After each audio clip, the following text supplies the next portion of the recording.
Hola, estamos en la casa de Alfredo Barnechea, candidato a la presidencia por Acción Popular. Buenas tardes, Alfredo, gracias por recibirnos en tu casa. No, encantado que estés aquí. ¿No es hasta cierto punto insólito que un periodista o un intelectual en el Perú quiera ser presidente? Lo he pensado mucho, me han preguntado mucho, y lo he pensado mucho yo. ¿Qué es lo que un periodista aporta realmente al debate político? ¿Sabes qué he notado? Y no sé si esto debería decirlo, de repente no debería decirlo, porque no es políticamente correcto decirlo. Pero muchas veces en programas de televisión actuales he sentido que el entrevistador no tenía curiosidad por lo que yo estaba diciendo. Y creo que la primera condición fundamental de un buen entrevistador es, por supuesto, prepararse, ser una persona preparada, prepararse para la entrevista, pero ni siquiera eso. La primera condición esencial de un entrevistador, yo creo que es tener curiosidad por la persona que tiene al frente. Y a veces mis mejores entrevistas han salido de algo que fue para mí muy inesperado y que de repente descubres en el momento por tener el oído atento al otro. Entonces yo creo que un periodista representa la curiosidad por el punto de vista del otro. La segunda cosa que creo que es muy importante es, hombre, el otro no piensa como tú, pero de repente tiene la razón. Y si no tiene la razón, de repente tiene una parte de la razón. Y yo creo que ese es uno de los problemas que nosotros tenemos, la enorme fragmentación de voces en la política. Entonces un periodista que tenga la curiosidad por el otro, que tenga el oído fino para tratar de entender la otra razón, puede cumplir una función interesante de convocar y de unir. Y entonces, en el fondo, gobernar no es muy diferente de hacer periodismo, sino que son dos vocaciones que confluyen. Ambas tienen que ver con saber escuchar. Saber escuchar es una virtud bien difícil, bien difícil. Felizmente se aprende. Para mí el periodismo, yo empecé a hacer periodismo casi cuando salí del colegio. Incluso yo dejó de interesarme en la universidad porque descubrí mi oficio periodístico muy rápido. Es muy curioso. Mi primer trabajo, un día Lucho Llosa y yo nos fuimos con Mario Vargas Llosa al fútbol a ver un clásico. Y Mario me dice, ¿qué estás haciendo? Bueno, estoy estudiando Derecho, estoy aburrido, yo lo que quiero hacer es periodismo. Y al día siguiente me llama y me dice, el lunes te esperan para una entrevista en la revista Oiga. Y empecé a trabajar en Oiga. Muy temprano, entonces encontré mi vocación muy pronto. Entonces el periodismo a mí lo que me ha dado es la oportunidad de conocer gente extraordinaria. Yo he tenido la suerte de poder conocer gente extraordinaria, ¿no? Tú me hablabas de los programas de televisión, yo en los programas de televisión pues tuve la suerte de conocer a Borges, de conocer yo era amigo de Octavio Paz, o sea, caracho, realmente por eso es que a veces no sé si hemos caído o no hemos caído, porque cuando yo hacía un programa de televisión dominical, yo hice una entrevista de 1 hora con Borges. Entonces vinieron los de la televisión, me dijeron, esto es una locura, Borges, nadie lo conoce. Dije, mira, no sé si lo conocen, no lo conocen, pero a mí me importa un cuerno, yo voy a entrevistar a Borges y no voy a tener ningún político. E hice un programa de 1 hora sobre Borges, que será una entrevista tan bonita que pude después usarla en mi libro de entrevistas literarias que se llama Peregrinos de la Lengua. Pero ¿qué fue lo interesante? Que al día siguiente de esa entrevista me encuentro con un taxista y había quedado fascinado con Borges. Entonces, algo pasó en el Perú, quizá algo pasó no solamente en el Perú, sino en todo el mundo, en que hubo como una especie de, ¿cuál sería la palabra? Una especie de... Pacharaquización. De degradación de la cultura, ¿no? Cuando mi mujer siempre me critica y se burla de mí, me dice, oye, estás dedicándole horas a una columna, nadie le interesa tanto una columna, te dedicas... Pero yo realmente siempre que he tenido un púlpito, sea una columna periodística, un programa de televisión, siempre he sentido una gran responsabilidad porque te dan un gran púlpito. ¿Tú sientes que es eso? ¿Es como estar dando un sermón? No es un sermón, pero sí es una clase, sí es una cosa de pedagogía, ¿no? Por eso yo creo mucho en la política. El otro día tuve una conversación muy interesante. Oye, esta entrevista va a aburrir a tus espectadores, hombre, ¿no? Estoy seguro que no. Que no. Tuve una conversación muy interesante con un muy amigo mío, que es un hombre que admiro mucho, que es Fernando Henrique Cardoso, el expresidente de Brasil. Y Fernando Henrique, muy gracioso, me dice, oye, pero me dice, mira, no te olvides, yo nunca hablé como político. Yo hablé como lo que siempre fui, que es un profesor. Ahora, le gustó a la gente, no, podía no haberle gustado a la gente, le gustó a la gente, ¿no? Entonces yo creo que hay un elemento de pedagogía en la política y también en el periodismo. Pero creo que eso es un poco una cosa que se ha perdido en función del espectáculo, del chisme, no sé, en fin, ¿cómo has dicho tú? Pacharaquización. Pacharaquización. Puede ser. Pero para mí el periodismo fue un oficio maravilloso, un oficio que ¿Y por qué hablas de periodismo en pasado? No, yo lo sigo haciendo. Lo que pasa, bueno, ahora ya he tenido que dejar de escribir. Yo empecé como periodista de revistas, muy jovencito. Luego tuve este destello, esta suerte de hacer un programa de televisión que de repente se transformó en un éxito loco y se transformó en el gran programa de la transición democrática. Empezaste a fines de los 70, ¿no? El programa de televisión lo empecé, me parece que fue el 7 de octubre de 1977. Lo divertido... Eso es el gobierno militar todavía. Sí, con el gobierno Morales Bermúdez. Y lo divertido es que yo no quería hacer programa periodístico. Yo quería ser cineasta, yo quería hacer documentales. Como todos los periodistas. Y entonces, pero no había plata. Entonces dije, ¿qué hago? Bueno, un programa de conversaciones. Y resulta que hice una conversación entre un dirigente del APLA, Townsend, y el secretario general del Partido Comunista, y un debate. Y fue interesante y prendió, y en 3 o 4 programas de repente prendió un programa de debates. Y lo que iba a ser mi sueño de ser documentalista terminó siendo un programa de lo que se llama en inglés talk show. En vivo. En vivo, precisamente para evitarme toda esa cosa de... y fue un poco un accidente. Y ahí me di cuenta, vino inmediatamente la presión de los militares para cerrar, no le gustó, y ahí me di cuenta que el entonces presidente Morales Bermúdez me manda un mensaje y me di cuenta que él realmente quería hacer la transición democrática y quería hacer una transferencia. Entonces, y ese programa se convirtió, hice muchas entrevistas, ¿no? ¿Te acuerdas cuál era el eslogan del programa? No. Me acuerdo. El eslogan de Contacto Directo era el test de nuestra democracia. No me acordaba, fíjate. Acabo de verlo en internet, que hay ahí unos viejos afiches todavía Lo que me acordaba es que tenía una especie de espejo atrás. Y bueno, cuando lo veo la foto, sobre todo lo que me acuerdo que es horrible, me miro y me digo, caracho, ¿quién era este chiquillo que estaba ahí? ¿No? Y ahora, ¿quién es este hombre viejo? Tu productor fue Jorge Henderson. Mi productor después. Y a mí me botaron de la televisión en un momento, me clausuraron varias veces. Entonces... ¿Por qué razones, por ejemplo, te clausuraban? A ver. Básicamente yo creo por conflictos dentro de la cúpula militar, me parece. Había generales que no querían tanta apertura, entonces me fueron clausurando. Y luego ya se reabrió cuando hubo la constituyente, ya había un clima democrático, ya yo volví. El 77 es un famoso debate, que logré organizar un famoso debate entre Cornejo Chávez y Bedoya Reyes. Claro, muy polémico, sin duda. Una entrevista a Belaunde bueno, y ahí, pero también entrevistaste a Julio Iglesias, ¿no? Bueno, es muy gracioso. También has tenido tu lado más frívolo. Bueno, yo soy un gran fan de Julio Iglesias. ¿Ah, sí? Sí, yo, mi vida... en la universidad pues había los buenmozos que conseguían mujeres fáciles y los hombres que no éramos buenmozos, pero que teníamos para conseguir chicas, aprendernos boleritos o canciones o recitar poesías. Y Julio Iglesias la verdad me ha ayudado mucho en mi vida, yo lo admiro mucho. ¿En qué te ayudó? A mí me ha acompañado mucho la música de Julio Iglesias, yo soy un gran fan de Iglesias. Yo lo sigo escuchando todavía. Y yo creí que Julio Iglesias pues no estaba a la altura mía porque yo era un hombre para entrevistar a presidentes. O a Borges, ¿no? O a Borges. Cometí el error de no entrevistarlo. Yo creo que yo hubiera hecho una entrevista fantástica con Iglesias porque además yo lo admiro mucho a Iglesias, me parece... Pero bueno, así salió la historia. Ese es efectivamente que me había olvidado, ese fue el primer programa de Contacto. Y porque además el periodismo te permite esa facilidad de conocer a grandes personajes que de otra manera no podrías ver en persona. Y a veces ocurre que los conoces y te haces amigos de ellos, ¿no? A veces no. Hay veces que... Luego hay veces que vas con mucha pasión a un tipo y el tipo te cae muy antipático.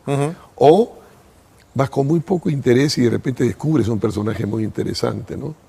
Pero volvemos un poco al principio de la curiosidad y de la flexibilidad y de... Bueno, eso lo sabes tú mejor que yo. Pero en este breve hay lapso muy pocos entrevistadores actuales en la televisión peruana claro, y como yo he hecho tanta televisión, aunque la gente ya no lo sepa, yo tengo un ojo un poco profesional. Entonces yo sé en 10 segundos cuando hay un buen entrevistador. Y Octavio, yo tengo una gran pena con Octavio, porque tú sabes que cuando yo era un niño, casi, yo tenía 23 años, Mario estuvo en México y me trae una carta de Octavio. Y Octavio estaba buscando un secretario de redacción para la revista Plural. Y me ofrece la redacción, secretario de redacción. Dijiste que no. No dije que no. Me pasó algo, pero yo tenía 23 años. Yo en el fondo soy una persona tímida. Yo no soy lo que parece. Para empezar, yo no soy limeño. La gente, usted es señor limeño, pituco limeño. Yo no soy limeño, yo soy provinciano. Yo nací en Ica, nací en el Hospital de Socorro de Ica. Es un hospital que se llevó el Huayco hace unos años. Estudié todo mi colegio en Ica. Yo soy esencialmente un provinciano. Mi acercamiento al mundo es de un provinciano, no es el de un limeño. Siempre eso es un poco difícil, pero si no se entiende, eso no se me entiende a mí. Y entonces yo me demoré en contestar. Además estaba mi madre, dejar a mi familia sola, mi madre estaba con una serie de problemas, y me demoré 2 meses, y entonces cuando ya contesté que sí, ya habían tomado a un uruguayo, que lo conocí después de años, hace un año en México. Y entonces Octavio después me mandó otra carta muy cariñosa, me dice, mira Alfredo, creí que no querías, ya sé, pero ven igual a trabajar conmigo. Pero ya me pareció que ir de segundón, ya no fui. Y siempre me he preguntado qué habría sido de mi vida, cómo habría sido mi vida y las cosas que yo podría haber hecho si hubiera trabajado, digamos, 2, 3 años con Octavio. Yo soy íntimo amigo de Enrique Krause, el gran historiador mexicano que era el segundo de Octavio en la revista, ¿no? Tanto en Plural como en la revista que siguió, que se llama Vuelta. Entonces he hablado mucho con Enrique, ¿no? Enrique despachaba con Octavio por teléfono todos los días. Octavio no salía de su casa. Octavio tenía una reunión por semana nada más en la revista, pero hablaba todos los días y llamaba y escribía cartas a la antigua. Entonces todos los días Enrique recibía 2 o 3 cartas de Octavio, el gran escritor, ¿no? Pero cuánto hubiera aprendido yo, caracho, cuánto habría sabido de historia de México, de historia de América Latina, de literatura. Habría sido una persona, pero bueno, así es la vida. ¿Te lo perdiste? Me perdí eso. Mantuve la relación con Octavio, siempre que iba a México lo veía. Octavio ha sido siempre una de mis grandes inspiraciones, un hombre que yo admiro brutalmente. Pero caramba, que hubiera sido a los 23 años, hubiera estado 2 o 3 años con él, hubiera sido fantástico.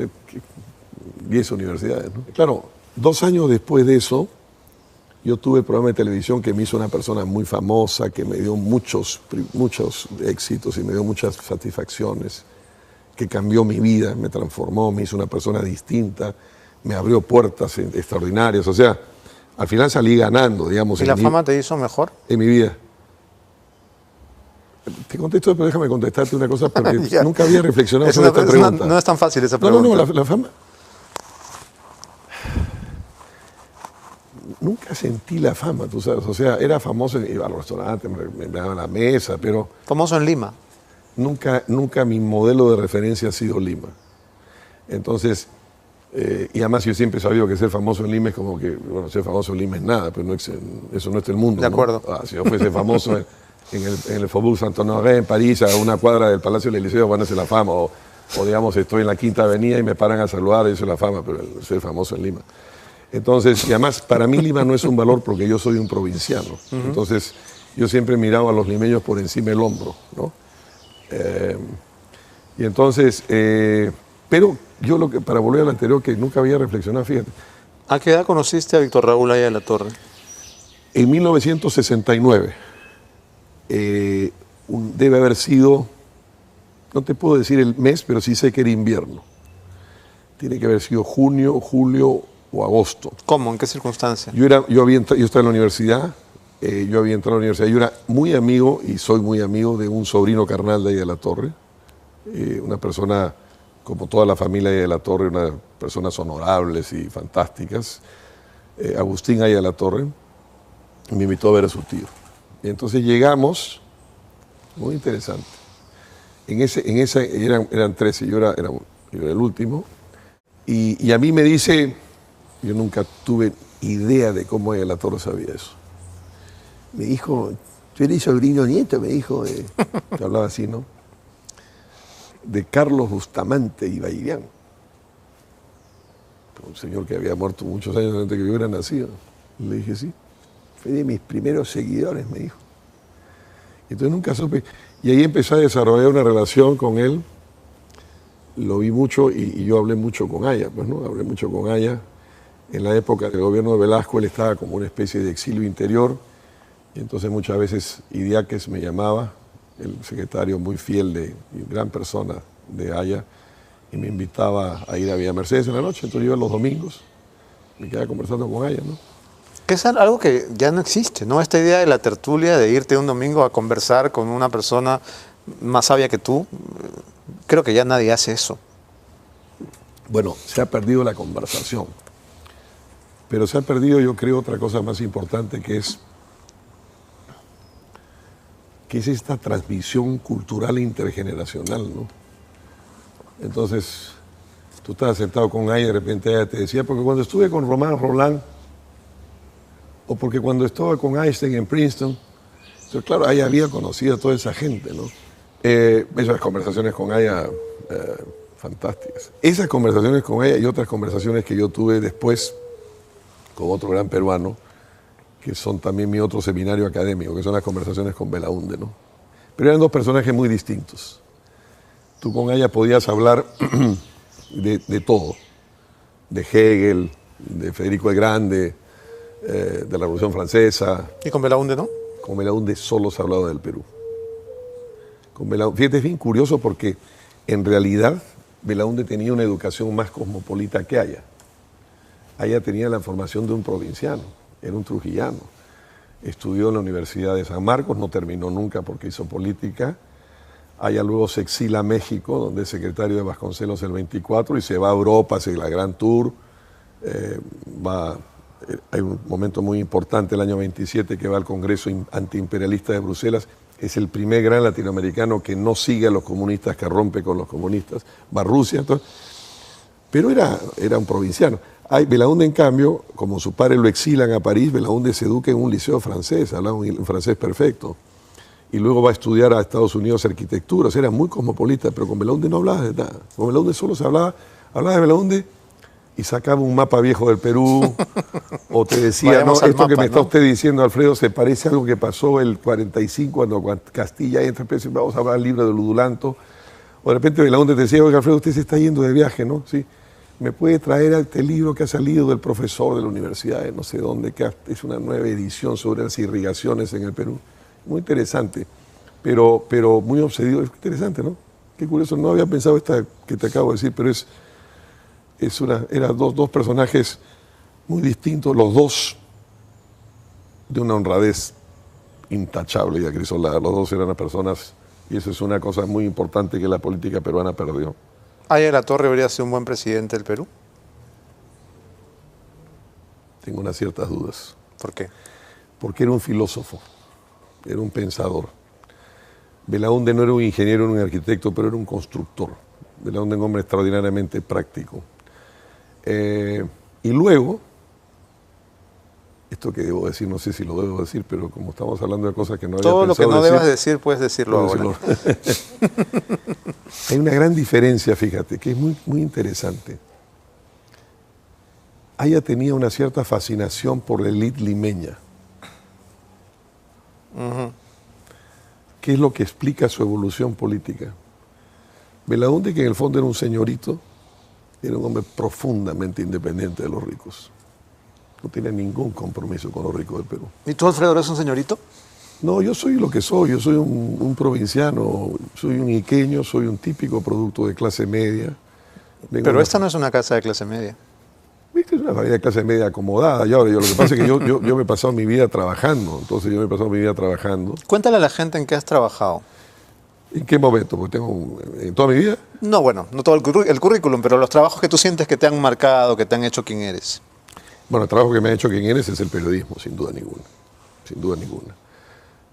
Yo soy básicamente un periodista. ¿El periodismo escrito o la tele? Yo lo que me refugio es lo que a mí me gusta hacer. Yo lo que adoro hacer son columnas. yo creo ser iba a decir una cosa pretenciosa, yo creo ser un buen columnista. Eso no es pretencioso. No, sí. ¿Eso es verdad? Sí, yo he escrito muchísimas columnas, adoro escribir columnas.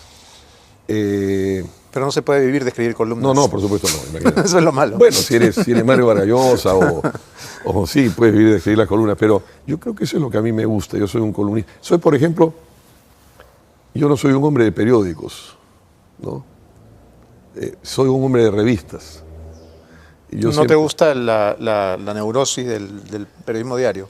Quizás porque a ver, tú me preguntabas cuenta que hiciste, yo cuando empecé el periodismo, empecé en Olga, luego trabajé en Caretas con Sileri, que fue quizá la gran escuela de periodismo que tuve.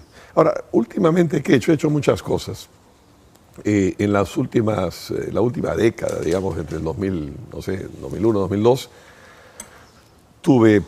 trabajé unos 2 años y medio en un puesto muy interesante en el que aprendí muchas cosas. Yo era el asesor principal del secretario general de la Comunidad Andina de Naciones, de lo que es la CAN. Fue un trabajo muy interesante. Y luego yo me fui a Washington de 2005 al 2008, 2009. Trabajé en el Banco Interamericano de Desarrollo. ¿Cuántos años de tu vida los has vivido fuera del Perú? Muy pocos. Muy pocos. Yo he pasado toda mi vida acá. Yo, por ejemplo, pasé todo el terrorismo acá, toda la hiperinflación acá. He pasado los tiempos en que estudié en Harvard, que fue una experiencia realmente muy interesante. Y luego mi experiencia de Washington. Yo diría que he viajado mucho. Hay países en los que he estado muchísimo tiempo. Digamos, no he vivido, pero prácticamente he vivido en España, que la conozco de memoria.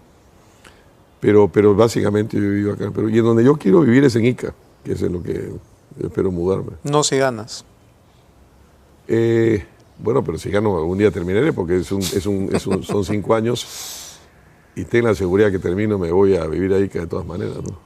A Bugatás intentó llevar el Congreso una semana a Ica y fue un caos.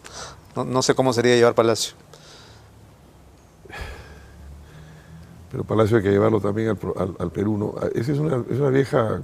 El otro día estuve pensando en eso, ¿sabes? Y dije, ¿qué pasa si llevo la Corte Suprema a Ciudad Constitución?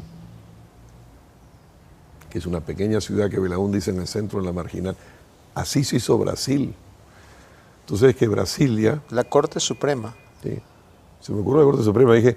Hay que sacar la Corte Suprema de Lima y los abogados y los lobistas y la gente a la Ciudad Constitución. Le hacemos grandes casos. Eso es en el medio de la selva. Bueno, la marginal comienza arriba en San Ignacio, ¿no? Entonces tú bajas de San Ignacio en Cajamarca, bajas, digamos, a Jaén, pasas después al departamento, eso es Cajamarca, ¿no? Pasas a Amazonas, que es Bagua, bueno, después vas a Rioja, Moyobamba, a Tarapoto, que es San Martín, pasas a Huánuco. Va bajando Puerto Bermúdez, ahí está Ciudad Constitución, que fue una ciudad que Belaún deconstruyó. Pero, ¿cuál es la idea en la que sé que es una idea un poco loca? No me decía Barnechea. Bueno, pero a veces esas son las mejores ideas. Ya Barnechea se volvió loco. No, así se volvió loco Brasil. Así nació Brasilia. Tú sabes que Brasilia, el presidente Kubitschek, que es el presidente que yo admiro mucho, a mí a veces me preguntan, ¿usted como qué presidente quisiera ser? Yo como Juscelino Kubitschek, Kubitschek llegó el 56 y dijo, yo voy a hacer 50 años en 5. Construyó Brasilia en 2 años y 6 meses. Y entonces siempre todos sus asesores económicos decían, no, señor presidente, no se puede, porque si usted sabe que el déficit fiscal, que la inflación, y él dijo, mire, si yo no construyo en mi gobierno, termino mi gobierno, se quede una ciudad fantasma, voy a hacer Brasilia. E hizo Brasilia en 2 años y 6 meses. ¿Y qué trasladó allá? Trasladó todo, pero nadie se quería ir. Eso es lo interesante. Porque claro, la capital de Brasil, los diputados vivían en Río de Janeiro, los embajadores en Río de Janeiro. Río de Janeiro es una de las ciudades más hermosas del mundo. Digamos, es uno de los grandes anfiteatros de... Tú estás en Río, entonces Sí, en Río. claro. Unos grandes anfiteatros. He estado en Río y no he estado en Ciudad Constitución. Te voy a invitar. Quiero conocer la nueva capital del Perú. Y entonces, no he dicho que vas a la capital del Perú, voy a meter lo que Pero estaba, casi, ¿no? La Corte Suprema. Oye, Pero solamente la Corte, no, tendrías que mover más cosas. no debería elaborar más esta idea porque tengo todavía que pensarlo un poco más, pero no, creo que no estoy tan descaminado. Yo creo en la descentralización. ¿Y eso cortaría con los lobbies, cortaría con las mafias? Nunca cortas con eso, pero los alejas, por lo menos. Es una cosa fundamental. Y además da la idea que fue lo de Brasilia, la ocupación física del territorio, que fue una de las grandes conquistas de Belaúnde, ¿no? Ten en cuenta que la selva, la Amazonía, los incas le llamaban a esa zona el Antisuyo. Nunca entraron. Ahí no entraron los virreyes, no entraron los presidentes. Es Belaúnde el primero que incorpora eso, que hoy día es el gran depósito de agua, de oxígeno, de biodiversidad del mundo. Alfredo, cuéntale brevemente a la gente tu evolución política, porque sobre todo los más jóvenes no recuerdan mucho que fuiste candidato a alcalde por el APRA, luego diputado, y luego, si mal no recuerdo, también estuviste apoyando a Vargas Llosa con el Fredemo. ¿Cómo ocurre toda esta evolución de tus ideas? Cuando presentamos mi último libro en Madrid, que lo presentó Mario Vargas Llosa con mi amigo Carlos Olchaga, el exministro de Hacienda de España, Mario dijo algo que él creo que lo hizo para criticarme, pero en realidad me hizo un gran elogio. Dijo: Alfredo es la única persona que ha sido siempre socialdemócrata desde que yo lo conozco.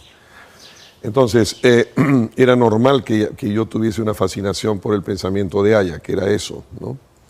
Y como lo conocía a Haya, fui amigo de Haya, fue casi natural que a mí me pareciera que hacer política en el APRA fuera lo que había que hacer. Luego yo tenía una gran admiración, y mantengo una gran admiración, por la épica aprista, por los miles y miles de muertos del APRA, que murieron gente desinteresada, gente noble, gente que murió, que peleó, que murió por la democracia, por la justicia social, que se enfrentó a las dictaduras, ¿no?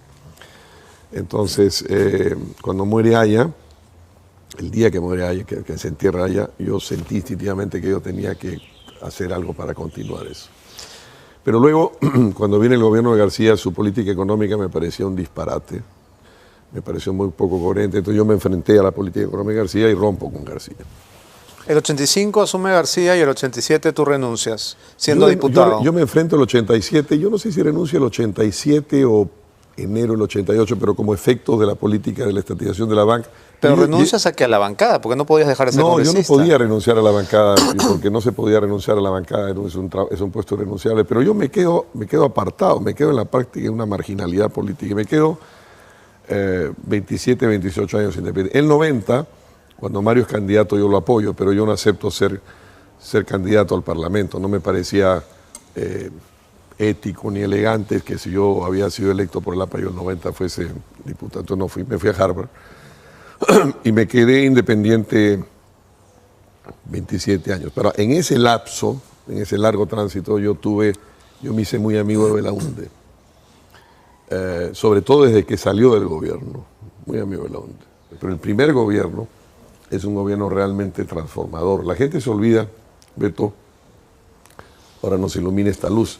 Hasta antes de la generación térmica, 2/3 de la energía eléctrica del Perú fueron prendidas por las manos de Fernando Belaúnde. Acabo de estar en Arequipa anteayer, en la represa de Condoroma, de Pane, de Aguada Blanca, o en el norte de Tinajones, o Majes en Arequipa también, o Tinajones, o Gallito Ciego. 2/3 de la represa de la historia de la República de Perú, sus compuertas fueron levantadas por las manos de Belaúnde.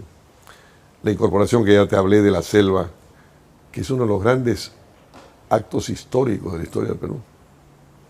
No solamente por el tamaño del territorio, sino por la inmensa... Acaba de terminar hace 2 meses en París la cumbre del cambio climático. En el centro de ese debate estaba la Amazonía peruana. Nos hemos olvidado de un capítulo de tu vida política. Hemos hablado de la candidatura a la alcaldía, de tu paso por el Congreso, de tu apoyo a Vargas Llosa, y nos estamos olvidando del 95, sí, de la campaña de Javier Pérez de Cuéllar. Sí, sí.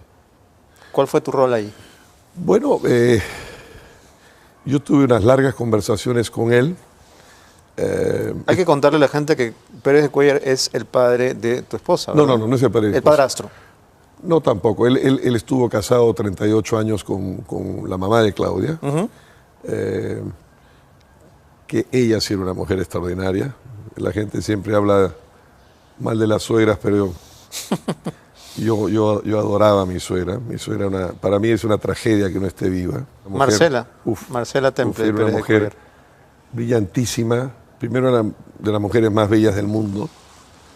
Era una mujer generosa, gran amiga, astuta, práctica, conocedora del mundo, pero generosa, buena persona, una maravillosa mujer. Entonces, por ella es que yo tenía la relación con Pérez de Cuéllar.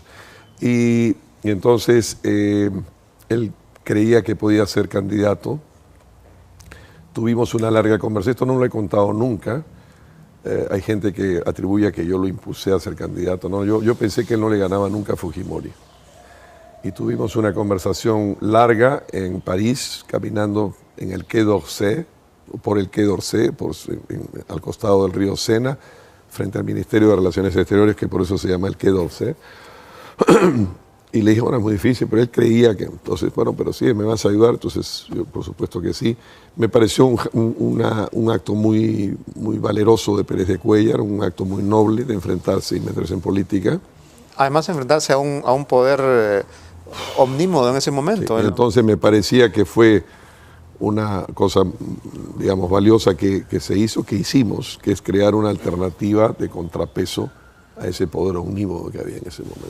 ¿Cómo fue competir? Luego, pero déjame terminar porque es una cosa importante, yo organicé ese partido que después derivó y quedó, bueno... UPP.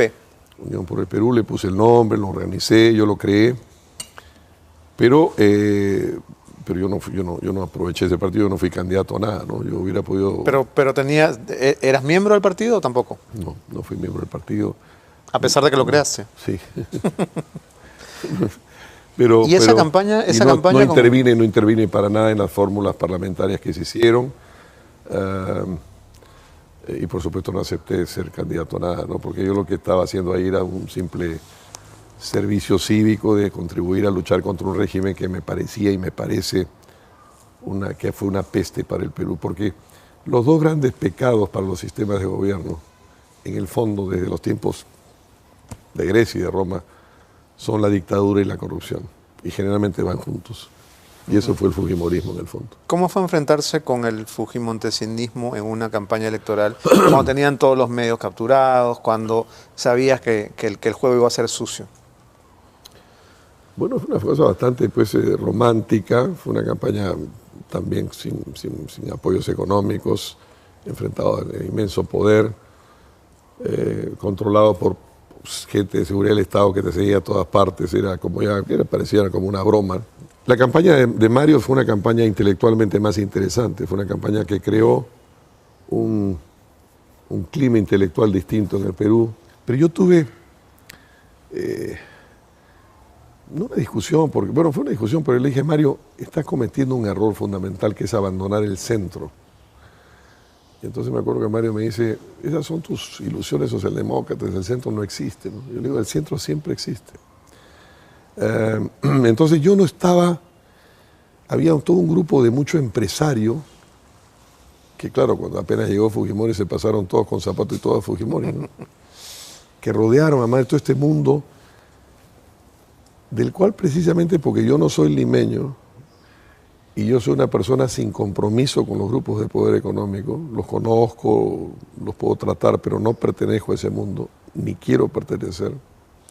Volviendo a la campaña de Pérez de Cuéllar, me has dicho que no tuviste que ver con las listas del Congreso, sin embargo, he escuchado que sí recomendaste a Nel Townsend para el Congreso, ¿esto es verdad? Es verdad. Es verdad, no solamente la recomendó, sino que yo creo... vino alguien a decirme que ella quería ser congresista, me pareció que, bueno, era hija de un hombre que yo había conocido, que había sido un gran parlamentario, me pareció que es una chica joven, había trabajado para mí como periodista, sí, yo la recomiendo, sí hice esa recomendación. ¿Fue buena idea?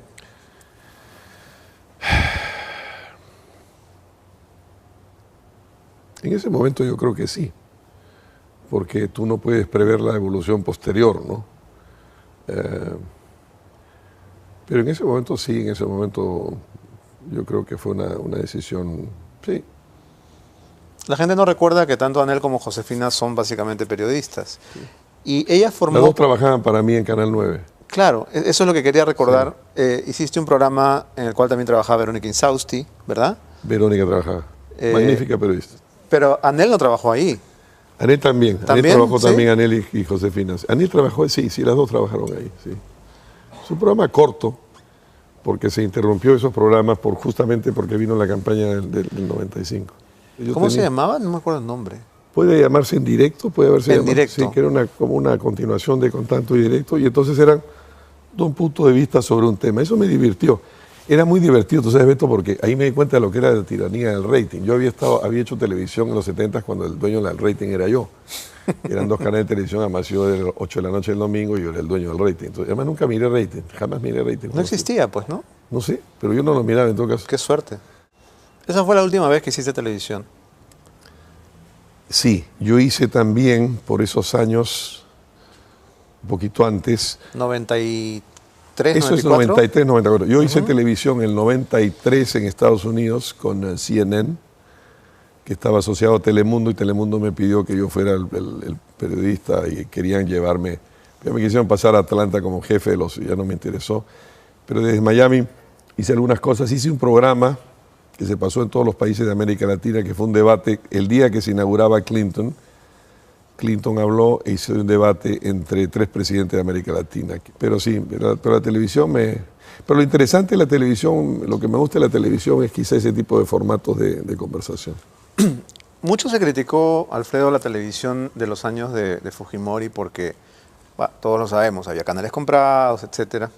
Sin embargo, ahora creo que no está siendo equitativa con los candidatos y creo que tú estarás de acuerdo conmigo. Hay como modas, ¿no? Como oleadas de que una semana se van corriendo detrás de uno, otra semana detrás del otro, pero igual da la sensación de que los canales tienen sus engreídos. ¿Qué sientes tú? Yo te podría contestar, a mí me han invitado últimamente. Mira, a ver, vamos al fondo del tema. Yo creo que acá hay problemas más profundos. Oye, pero yo como candidato, esto es una cosa que no puedo hablar porque es un poco... Como periodista. Como periodista, yo no soy periodista, soy candidato a la presidencia, tengo que ganar votos y tengo que ganar la presidencia.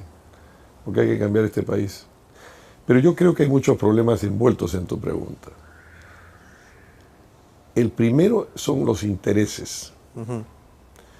Cuando yo hacía televisión, cuando yo empecé en televisión, había broadcasters, para usar la palabra en inglés. Y entonces hoy día han entrado intereses, entonces se cruzan los intereses.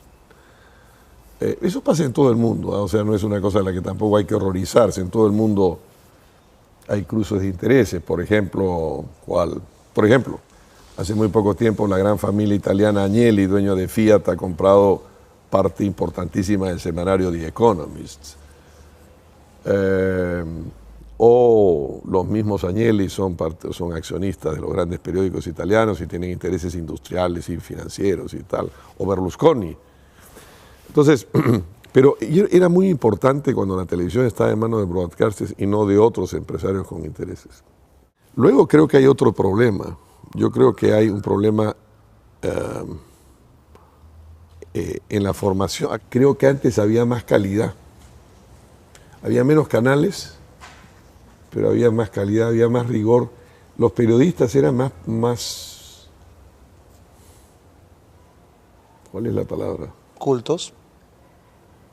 Bueno, eso para comenzar, ¿no? Sí, hay un cambio.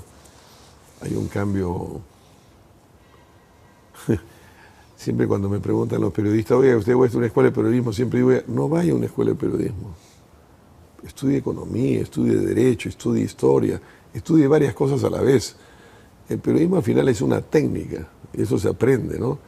Lo que no se aprende son las otras cosas. Entonces, pero al mismo tiempo creo que ahora viene el mundo de Internet. Ahora, el mundo de Internet también es un mundo en donde cualquiera puede hablar cualquier cosa sobre cualquier tipo, ¿no? Y decir, o sea... Ya es demasiada democratización, ¿no? Es el otro extremo. Bueno, es una suerte de ¿cuál es la palabra? De banalización de la información y de banalización de la cultura, ¿no? Pero todo esto que te acabo de decir, creo que no me hace nada bien para que me traten mejor en los programas de mi campaña presidencial, así que me has hecho un flaco... parece que hayas dicho me has algo... hecho un flaco favor haciéndome la pregunta, pero en fin, acá estamos. He hecho una serie de notas que no he usado todavía, así que voy a usar algunas, si me permites. Has dicho, el fujimorismo fue una alteración de valores republicanos. Y has dicho también que el país, desde hace 25 años, funciona a lo Fujimori? ¿Funciona en un esquema, en una manera de actuar fujimorista? Bien. Lo que tú planteas es sacarnos de ese esquema. ¿Cómo? Mira, yo lo que creo es esto. Yo creo que son dos preguntas un poco distintas. Una es una pregunta más de carácter, digamos, de Ético. modelo económico, y la otra es no solo ético, sino político. ¿Qué cosa es las normas republicanas? Son muchas cosas. Es una norma republicana es la separación de poderes. Te gusta, no te gusta, pero la república es una separación de poderes. El fujimorismo fue muchas cosas, fíjate, fue el sometimiento del poder político al poder militar. Fue el avasallar el poder judicial, la compra y la corrupción del poder judicial. La gente ya se ha olvidado que nombraron los contralores a medida. Para no hablarte cuando con unas maletas abiertas con dinero que no se sabía de dónde compraron la línea editorial de las televisiones. La gente firmaba contratos vendiendo la línea editorial. ¿Tú te acuerdas de eso? Perfectamente, ¿cómo olvidarlo? Entonces, oye, esto es una cosa muy grave. Esto es una cosa muy grave. Pasaron cosas profundas. Yo te voy a dar dos cosas que a mí me aterran del fujimorismo. Una, acaba de salir y nadie le ha prestado pelota al tema. El que parecía ser uno de los grandes narcotraficantes peruanos, lo agarraron y para que no declarara nada lo metieron a la base naval y desapareció. Y 20 y tantos años después sale y dice, yo me convertí en un gran narcotraficante porque Fujimori y Montesinos yo les pagaba y me permitieron hacerlo. Vaticano. Coño, es una cosa muy importante, muy grave. Y los No medios pasó de nada. comunicaciones, a la señora Keiko Fujimori no le preguntan absolutamente nada sobre. Y no sabemos dónde está, ¿no? Ya desapareció. Hay otra cosa más grave. Yo tenía mucha simpatía por Susana Iguchi. Me pareció una mujer interesante, valerosa, una profesional. Y un día la vi en la televisión y la vi completamente alterada, ¿no? Bueno, resulta que ella misma ha hecho la denuncia de que la torturaron, le pusieron picana eléctrica, le pusieron electroshocks. Y ¿esto es verdad? ¿No es verdad? ¿En qué quedó esto? Y voy a decir algo que no debo decir. Oiga, señor, usted, que es candidata a la presidencia hoy día, ¿no defendió a su mamá? ¿Y usted quiere que yo confíe que usted va a defender al Perú? Todos los otros candidatos que están acá apoyaron en segunda vuelta a Keiko Fujimori. Lo que pasa es que ya la vaca no se acuerda de cuando fue ternera, hace apenas 5 años. Se preocuparon de los grandes números, se preocuparon de la macroeconomía, se preocuparon del Tratado de Libre Comercio, de las inversiones, de las empresas. Pero se olvidaron de un pequeño elemento, que se olvidaron de ti, se olvidaron de mí, se olvidaron de ti, se olvidaron de la gente. Yo creo que hay que cambiar la dinámica del país. Y hay que poner el Estado al costado de la gente. Yo tuve grandes dudas en meterme a esto. Mi mujer no quería, pero fueron las conversaciones con mis 2 hijos hombres, que tienen 2 edades diferentes, los que me impulsaron a entrar, porque ellos sí quieren, están también descontentos de cómo está el país. Entonces yo creo que esencialmente el país como está organizado no funciona, Beto, no funciona. Siendo un país con grandes posibilidades. Entonces yo creo, y esto es lo que quiero hacer como presidente, yo creo que el país, para que nosotros podamos funcionar, para que nosotros podamos ser un país de primer mundo, yo sueño, y el propósito por el cual yo quiero ser presidente, es porque realmente estoy convencido que en una generación el Perú puede ser un país industrializado. Eso es en el largo plazo, por decirlo así. Y en el corto plazo, yo creo que nosotros tenemos que crear una sociedad de bienestar y ponerle un piso común de igualdad de oportunidades al Perú, que es un país profundamente desigual. Tú has dicho que el fujimorismo fue una especie de fábrica de desigualdades. El Perú se ha convertido en una fábrica de desigualdades. Pero eso, ¿Gracias a este esquema? en gran parte gracias a este esquema, pero esto tiene muchos ejemplos. Por ejemplo, tú te compras una casa, se la debes al banco. Te compras un carro, se lo debes al banco.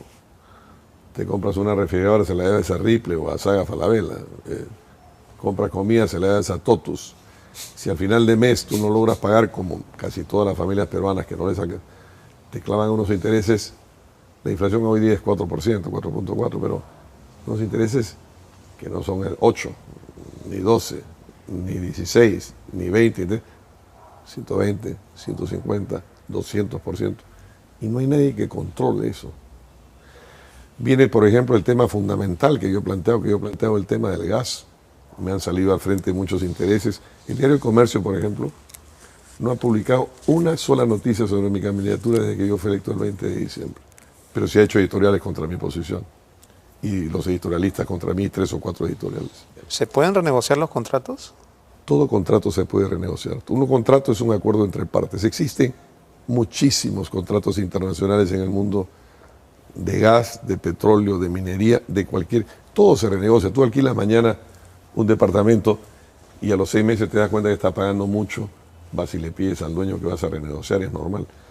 En consecuencia, hay que renegociar los contratos porque, y esto tenía que ver con la idea fundamental que yo quería plantear. Yo creo que se requieren 2 nuevos grandes pactos para que este país funcione. Por un lado, un nuevo pacto social, un nuevo gran contrato social entre el Estado y los ciudadanos. ¿Qué te va a dar el Estado y qué tienes que cumplir tú con el Estado también? Yo ahí tengo unas propuestas que yo creo que son realmente muy importantes. Yo quiero, por ejemplo, hacer una gran revolución de clases medias. Y lo que yo he planteado, creo que la prensa todavía no ha entendido bien el impacto extraordinario que puede tener. Nosotros vamos a elevar la renta. Hoy día tú pagas renta desde 2.300 soles. Lo voy a elevar a 4.000, que no pagará renta. Pero de 4 a 6 vas a poder deducir lo que son educación, salud, gastos en vivienda, ¿no? Esto va a ser un gran, como se dice en términos de esa jerga que le gusta a los economistas, un gran shock, ¿no? Un gran shock fiscal y social, que creemos que va a favorecer entre 1,5 millones y 2 millones de familias. Has hablado también de un impuesto plano de 2% para los informales. Exactamente. Me parece súper interesante. Claro, yo creo, a mí se me ocurrió, pero esto tiene que ver con la otra cosa que planteaba, es, en todas las sociedades civilizadas, yo lo que quiero crear es un piso de bienestar, una sociedad mínima de bienestar. En todos los países civilizados, uno de los elementos fundamentales es la salud. Entonces yo me puse a hacer esta pregunta: ¿cuánto costará el 70% de los farmacéuticos, de los gastos de salud son farmacéuticos? Entonces dije, oiga, ¿cuánto costarán los medicamentos básicos de todas las enfermedades más comunes? Entonces le pregunté a una gente, si empezamos a hacer números, me di cuenta que no era tanta plata. Dije, voy a subsidiar a todos y lo voy a convertir en bienes universales hasta que no esté el último peruano con un seguro de salud. Hasta que no haya el último peruano con un seguro de salud efectivo, vamos a subsidiar y convertir en bienes públicos que tú con tu DNI te los van a dar. Los medicamentos genéricos o básicos. Por supuesto. Ahora, ahí es donde viene el tema de la formalización. Entonces dije, oiga, pero si el Estado a ti te da, tú también tienes que cumplir con el Estado. No puede ser que en este país haya 2 clases de ciudadanos, los que tributan y los que no tributan. Ahí viene todo el tema, que tributan unos pocos y que ese es el peso.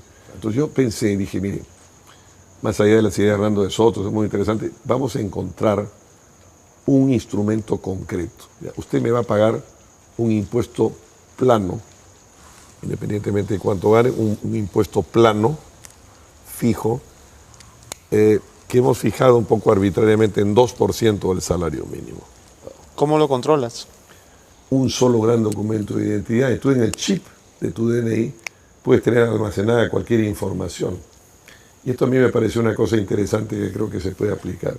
Otra cosa fundamental que hemos planteado en este piso de bienestar es un tema de vivienda, que es un tema muy caro a Acción Popular, porque Acción Popular es el partido que hizo miles y miles y miles de viviendas, que inventó la idea misma de la vivienda social. Y entonces yo he planteado que en 5 años vamos a hacer 1 millón de nuevas viviendas, que van a estar organizadas en, espero, 25 ciudades inteligentes. He puesto 25 ciudades para que sea una por región. Naturalmente no serán más grandes que otras por tamaño de las regiones. ¿Cómo lo vas a financiar? Que eso se financia con bonos internacionales, con financiamiento. Para eso está el financiamiento internacional, para eso no es problema de conseguirlo. La morosidad en pago de viviendas siempre es bajísima. Lo importante es que esas sean unas tasas de hipotecas a muy largo plazo y con una tasa preferencial. ¿Cuán largo? ¿30 años? 30 años. Entonces, este es un nuevo gran pacto. entre el Estado y los ciudadanos. Pero, claro, y educación primaria de calidad y seguridad, en fin. Pero el otro gran pacto, Beto, que creo que es fundamental, es un nuevo pacto entre el Perú y las industrias extractivas, dentro del cual el tema del gas es un tema fundamental. ¿Qué hay detrás? ¿Cuál es la idea que hay detrás de este pacto? No es estar en contra de las materias primas, que son una gran palanca de financiamiento del Perú. Yo creo en la minería, creo en la agricultura, yo creo en la explotación de las materias primas. Pero creo que no hay un trato de igualdad en general. Entonces, yo lo que creo, la idea general es, oiga, cuando tú sacas son dos ideas. Una es lo que son recursos no renovables, que nunca se renuevan, como su misma naturaleza lo hace, tienen que servir para financiar lo que sí son recursos renovables. Y los recursos renovables son fundamentalmente dos: infraestructura, que es lo que hace competitivos a largo plazo a los países, y educación. Ahora, cuando tú sacas una piedra de un cerro, de una mina de oro pequeña en Chala, o un gran diseminado de cobre en Cerro Verde, en Arequipa, o grandes minas auríferas de yacimientos abiertos como Yanacocha, y sacas esa tonelada de piedra, ¿de quién es esa tonelada de piedra? De todos. Entonces vienen los economistas liberales, no, es que los empresarios, ¿qué pasa? Sí, está bien, parte de ellos, pero el cerrito es nuestro, ¿no? Y si tú sacas Entonces, ¿qué ocurre si nosotros establecemos, oiga, yo reconozco que usted va a hacer una inversión, yo no quiero que usted me la regale, vamos a pactarla, usted va a tener una tasa de retorno razonable, estándares internacionales, pero una vez que usted amortiza eso, de ahí en adelante vamos a compartir entre usted y nosotros los beneficios. Eso es un trato de igualdad. En el caso del gas eso es clarísimo. En el caso del gas, las defraudaciones de este contrato que estás haciendo es un tema muy técnico y muy sofisticado, pero tiene muchos elementos de defraudación que hacen que el trato sea muy poco equitativo para el Perú. Entonces, este nuevo gran trato entre el Perú y las industrias extractivas va a permitir un financiamiento más que suficiente para los programas de la sociedad de bienestar que tengo yo, y que es una gran revolución en libertad que es la que quiero hacer. Y para eso quiero ser presidente, porque creo que podemos cambiar esta fábrica de desigualdades por un país relativamente igualitario y por un país que en una generación puede ser un país industrializado. Ahora, cuando tú tienes tú me hablas de Congo, tía María, son casos de mal manejo por todas partes. Mal manejo del gobierno central, de funcionarios del Ministerio de Energía y Minas que no son independientes de las empresas privadas, grupos de gobiernos regionales que quieren sacar plata y ONGs con posiciones muy ideológicas. Pero tú dices, oiga, y viene una compañía minera y dice, yo quiero esta lagunita o no quiero esta lagunita, y un tema de agua, y dices, oiga, alguien está loco acá. Porque detrás de Conga y detrás de Cajamarca en general está el Marañón, que es una de las fuentes de agua más grandes, no del Perú, sino del mundo. Podrían inundar Conga de agua, pero no solamente inundar Conga de agua, sino inundar de agua todos los valles interandinos, esos extraordinarios valles fértiles que cautivaron a las huestes de Pizarro. Tía María, tú dices, todos los ríos, yo vengo ahora justamente de Tacna y de Moquegua, todos los ríos de Tacna y Moquegua, los que tú quieras, el Locumbe, el Caplina, todos los ríos, juntos no traen ni 9 metros cúbicos segundos. Entonces viene una compañía y dice, no, yo solo quiero 2. Después dice, no, yo voy a desalinizar. Ah, no, ya no voy a desalinizar. Oiga, detrás de ustedes está el Titicaca, el gran lago más grande del mundo, que son las grandes maravillas del mundo, donde todos los días se evapora más agua de la que ustedes están trayendo. ¿Por qué no traemos agua de ahí? Y en el camino hacemos energía eléctrica que usted necesita. Pero todo está mal organizado. Entonces yo creo que se requiere también un gran pacto nacional. A veces me he puesto a pensar, Beto, venía ahora el otro día pensando en el camino, en uno de los viajes, si hubiese un problema que hay que resolver, de pronto es el tema del agua. Es decir, al Perú no le falta agua, al Perú le sobra agua. Sudamérica, los países andinos y Brasil, tenemos el 28% del agua dulce del mundo. El problema es que el agua está donde no está la gente y la gente está donde no está el agua. Una de las cosas que podría descorazonar a quienes quieren votar por ti es tu afición por los toros. Ah, caramba. ¿Tú eres un taurino? ¿Eres un asiduo de hacho? Soy una persona que tiene un defecto, hombre, que siempre trato de decir la verdad. He ido a Quillabamba y les he dicho, mire, yo soy un candidato que estoy a favor de la minería. he estado con el cardenal Cipriani y le he dicho, mire, yo lamentablemente creo en los derechos de las minorías, en fin, toda una conversación. Sí, yo soy un amante del mundo taurino, pero estoy en muy buena compañía. A esos jóvenes que son antitaurinos, pero que son de repente grandes aficionados al arte o a la literatura, yo les diría, el más grande pintor del mundo, probablemente tan grande como Rubens o Velázquez o más, sin duda el gran pintor de los últimos 200 años fue naturalmente Pablo Picasso.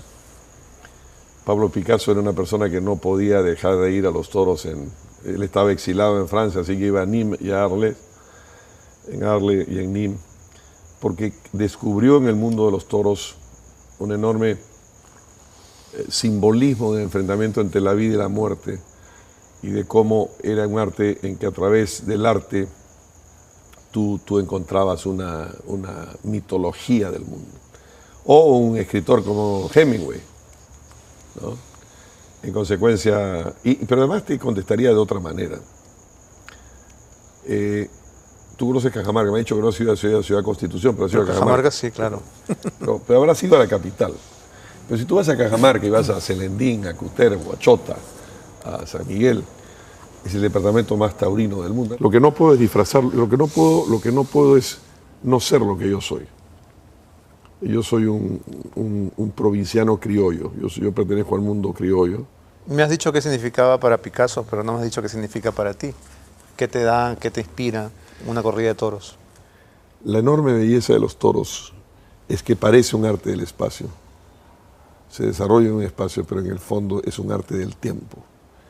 Es cuando un artista se introduce en el reino de la naturaleza y a través de un trapo hace pasar un animal más despacio y crea un tiempo distinto.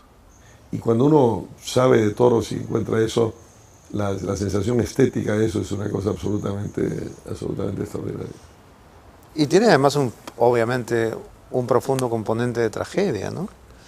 Un profundo componente de tragedia y un componente de tragedia y de la victoria del hombre frente a la naturaleza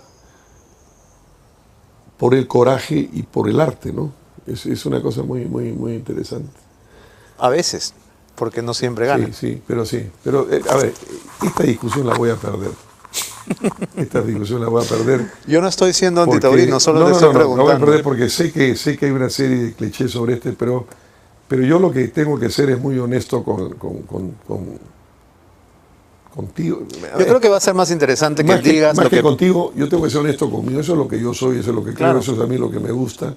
La otra duda que también han manifestado la gente que está empezando a ver tu candidatura, sobre todo la gente joven, es que el hecho de que seas básicamente un intelectual, que tu maravillosa biblioteca haya salido reseñada en un libro de las mejores bibliotecas del Perú, y etcétera, y con toda justicia.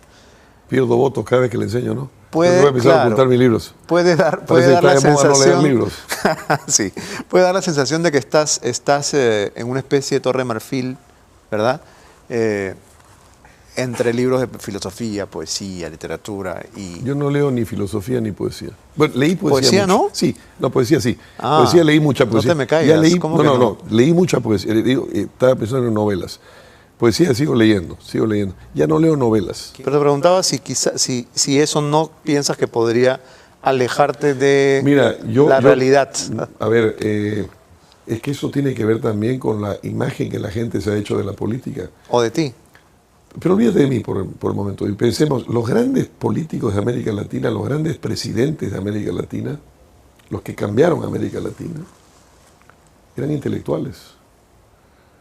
Eran hombres a los que les preocupaban las ideas. El mundo de los grandes presidentes era siempre un mundo de cultura. ¿Hace cuánto que no tenemos un presidente intelectual? Es muy difícil contestar la pregunta porque Belaúnde no era propiamente un intelectual, era un arquitecto, pero era un hombre de libros, era un hombre de estudios. Los grandes creadores de los grandes movimientos políticos de América Latina, el fundador del APRA era básicamente un intelectual. ¿Alan García? Alan García es un hombre sin duda yo diría que es un intelectual también, es un hombre muy culto, es un hombre con cultura. ¿Sigue siendo su amigo? No lo sé, yo tengo una relación de respeto con él. Cuando estoy con él me converso, me divierte, es un hombre inteligente, culto. Tengo muchas discrepancias con él, pero siempre las conversaciones con García siempre están a un nivel que muy distinto al resto de los políticos, ¿no? Se puede ser amigo de Alan, de Vargas Llosa, de Pérez de Cuéllar, perfectamente, sin que uno se resientan o lo vean mal. Sí, yo creo que sí. Por lo menos sí. Sí. Sí, ¿por qué?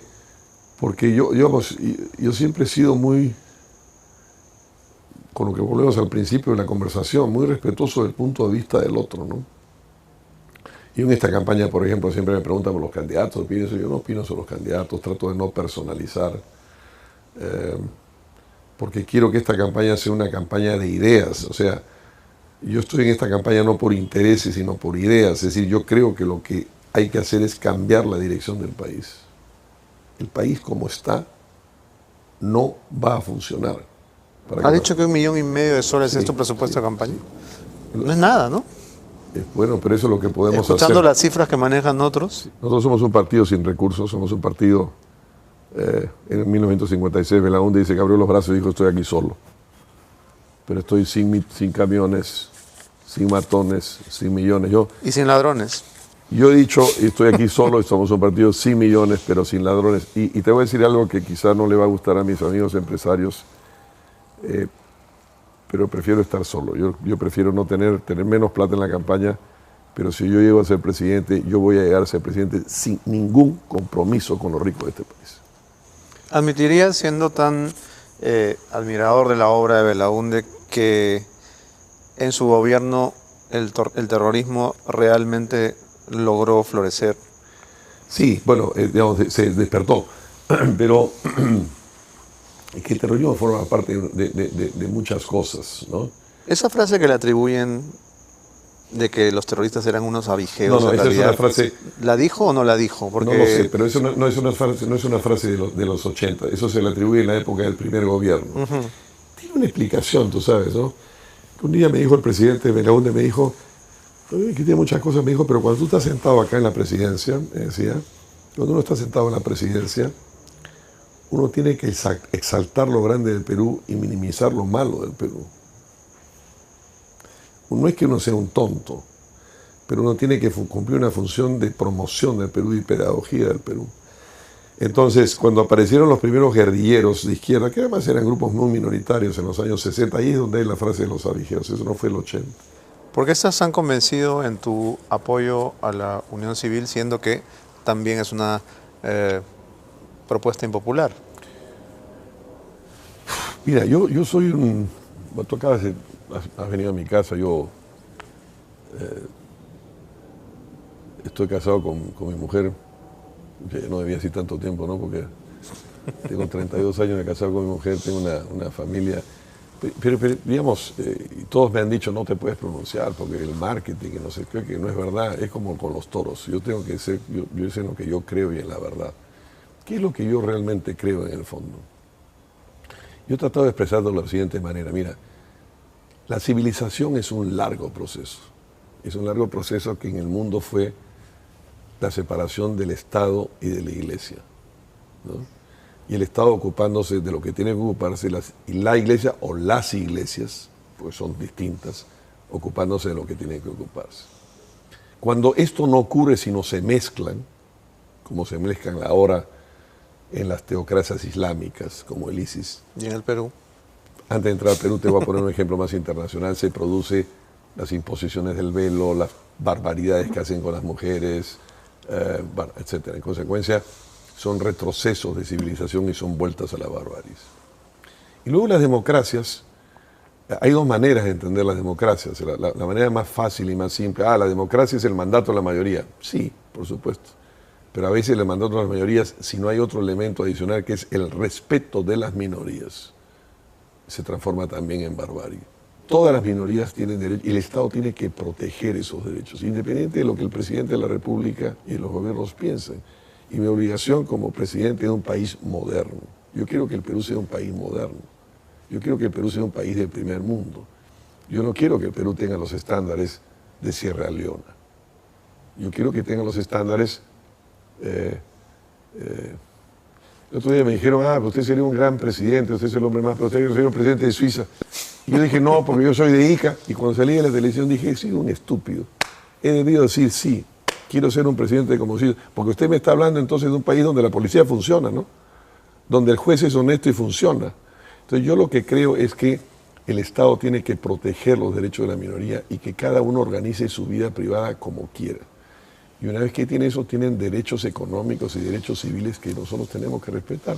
Ahora, si eso no le gusta a mi amigo, a quien quiero mucho y que converso con él mucho, el cardenal Cipriani, o no le gusta al 80% de la gente que tiene, yo voy a perder votos, yo lo siento, porque esto es en lo que yo creo.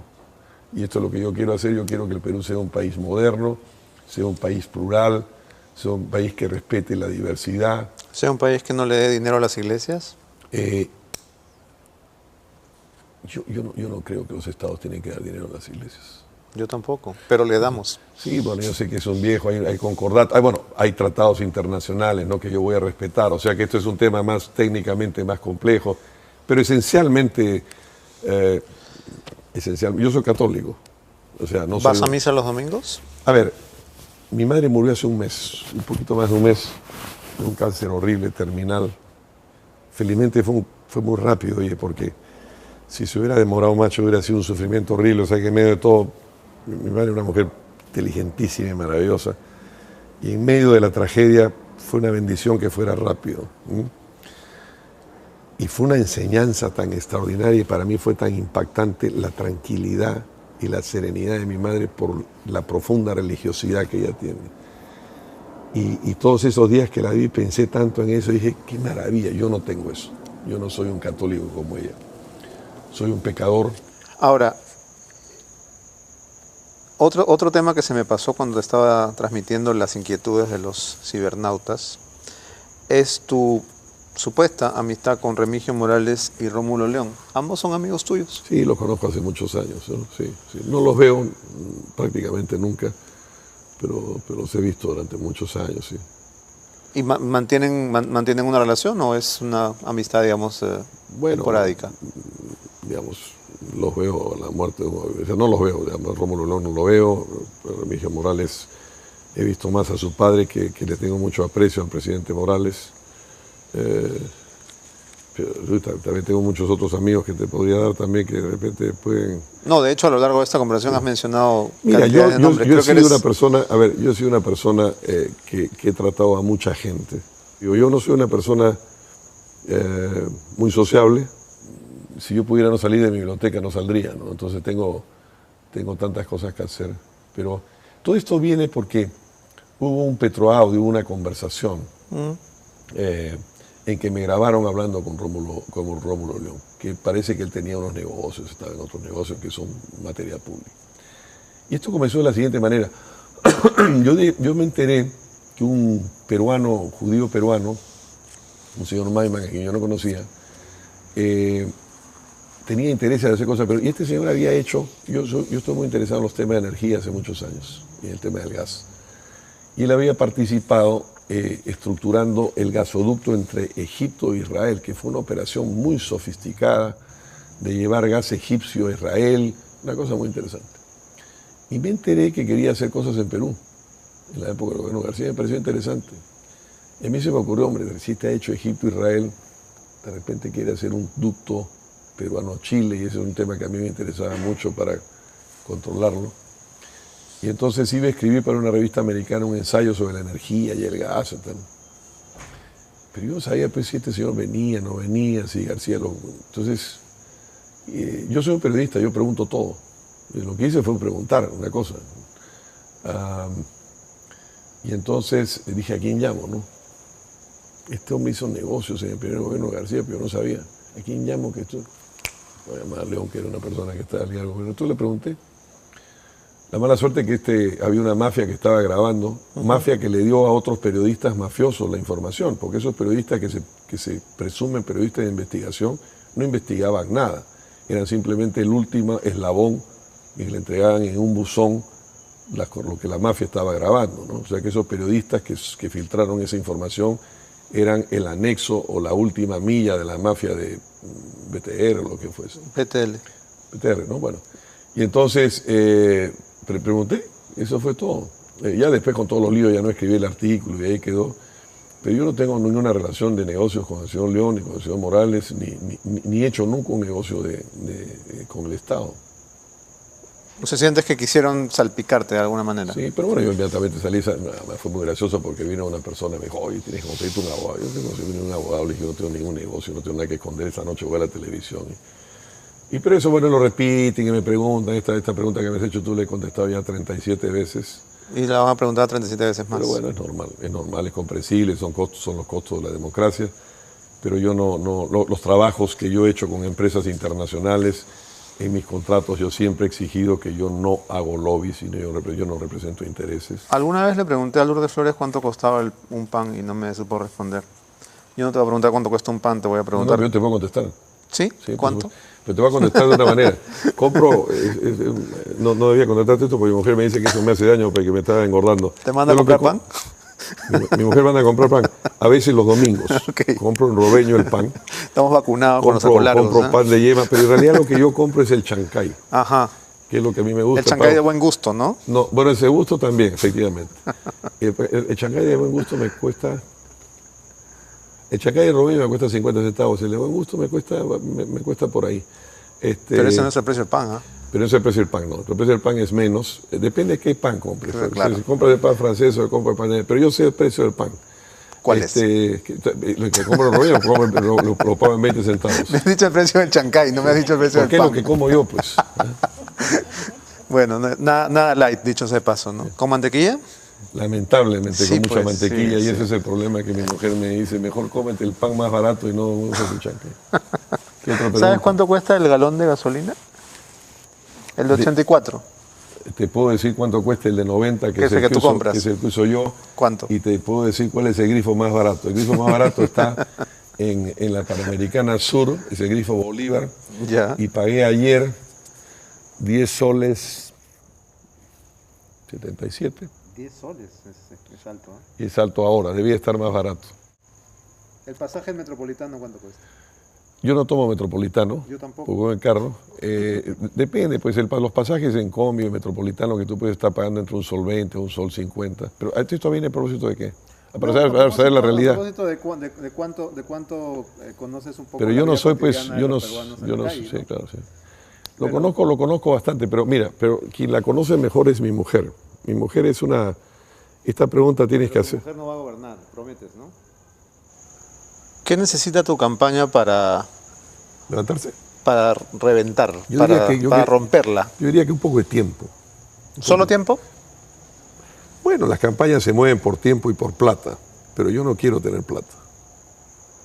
Ahora, te decía que no solamente es un tema de dinero, sino que las campañas modernas se libran en las redes, Sí. ¿no? Se libran en la... En las redes que he descubierto también que hay gente que ha crecido mucho en las redes, otros candidatos, y que han puesto, hemos hecho ya la contabilidad, han puesto centenares de miles de dólares. Nosotros no hemos puesto un centavo en las redes. Creo que lo que hemos gastado en redes son $1.000. En total. Sí, $1.500 hemos puesto en las redes. Yo no sabía que había que poner plata en las redes porque yo era un hombre alejado de las redes. Pero todo nuestro crecimiento es un crecimiento puramente orgánico. Han aparecido unos jóvenes en Chiclayo, en Tarapoto, que se han llamado los Barnechéveres, que me emocionan mucho. Barnechéveres. Sí, me emocionan mucho, no los conozco. Estoy muy agradecido con ellos. Mira, yo no creo que el dinero hace las campañas. Las campañas, ¿sabes lo que son?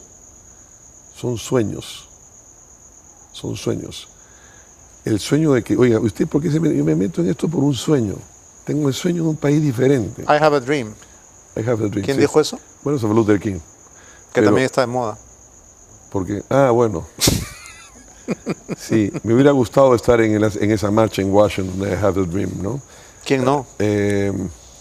No, me hubiera gustado estar en otro momento más bonito todavía. ¿Cuál? La noche que matan a Martin Luther King, me hubiera gustado acompañar a Bobby Kennedy, cuando Bobby Kennedy tuvo Las agallas. Los agallas, el coraje de subirse en una camioneta picante y meterse a los guetos negros, en momentos que hubieran podido estallar. ¿Tú has visto eso en internet, en YouTube? ¿No? Son de los discursos políticos más hermosos del mundo. Ahora, los sueños a veces quedan en eso, sueños, quimeras, no funcionan, pero a veces los sueños prenden. Y lo que el país está buscando es un sueño de un país diferente, de un país distinto. Y para eso, Beto, si los políticos siguen siendo los mismos, si son los grandes medios, y los grandes grupos, y los grandes gremios empresariales, los que ponen el dinero para las campañas, y esos hacen los presidentes, yo prefiero no ser electo presidente. Pero si yo llego a Palacio de Gobierno, yo no le voy a deber nada a nadie. Más que a tus votantes. Por supuesto a mis votantes y a mi sueño, y al legado de Belaúnde. Yo tengo que cumplir el legado de Belaúnde. Para mí es una angustia ser candidato a Acción Popular.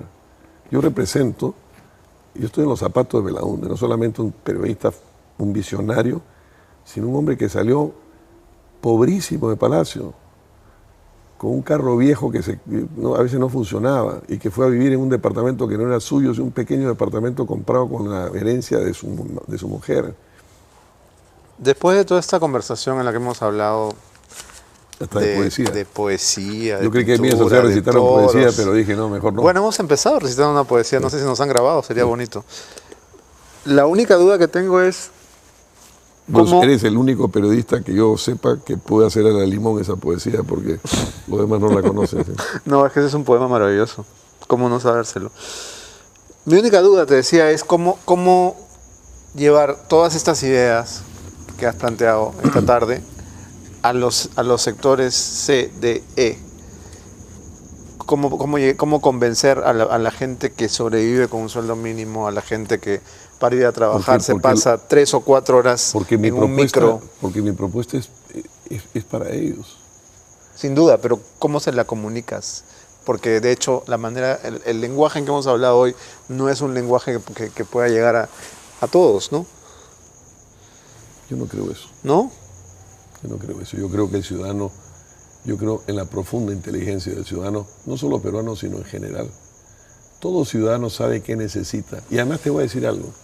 Pero todo ciudadano quizá no ha leído la poesía de Valdelomar y no la puede recitar como tú o como yo, no tiene los libros que yo tengo, pero todo ciudadano sabe perfectamente qué es lo que necesita y siente perfectamente mirando a alguien en la televisión si ese le está diciendo la verdad o no le está diciendo la verdad. Yo tengo un profundo respeto por eso es que creo en la democracia, porque creo que un ciudadano, a esos sectores a los que tú te refieres como sectores de IE, a veces es mucho más sofisticado, mucho más inteligente que los empresarios de Confep, que están obnubilados por sus intereses. Déjame terminar esta conversación con la pregunta con la que generalmente comienzo. ¿Por qué quieres ser presidente? Porque quiero cambiar este país y porque creo que tengo la visión para hacerlo. Porque me he preparado toda mi vida para hacerlo. Porque sé que hay que hacerlo. Y porque yo creo que en 5 años yo voy a voy a hacer un cambio de 20 años en este país. Va a ser un sacrificio para mí, para mi familia, pero realmente creo que el Perú puede ser en una generación un país industrializado. Gracias.